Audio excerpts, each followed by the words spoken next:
Hey, what's up guys? In today's video I am going to show how to add YouTube videos in your Elementor pages in WordPress. And before start I request you to subscribe my YouTube channel for amazing Elementor content. So let's dive into. So first of all, here you can see in the Elementor page, so you have to search for video and you can drag drop your video section, and in the YouTube you have to copy the link of the video.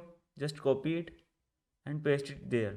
And except the YouTube, you can select other platforms, Vimeo, Dailymotion and self-host it. But for now, I am going to add YouTube videos. From here, you can select the time of the video and the ending time of the video. And then you can select other controls like autoplay and the video you want mute or loud, loop of the video, player controls, and modest branding and the privacy mode. You can read the description of the privacy mode, and then you can also add the image overlay. So let me show you how it works. So inside it I am going to select the image like the thumbnail. So as you can see, it works like the thumbnail.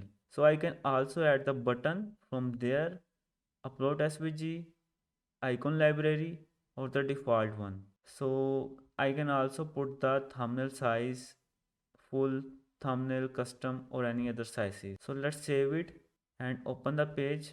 So here you can see the video is added here, and I can play it and I can control other controls. So like this way you can add YouTube videos in your Elementor. So you can add in Elementor free or pro plugin. So there is no restrictions about the plugin of Elementor, and you can control other things of the video like size, ratio, and you can also control the CSS filters like blur, brightness, contrast and many other things, CSS size and the shadow as well. So let's update it and let's see again. So this is how it works, and this is an amazing way to add video of YouTube. And as you can see, we can control everything about YouTube video. So this is how we can add YouTube videos in Elementor pages, and I hope you must find this video useful. Don't forget to like, subscribe and share. Finally, thanks for watching.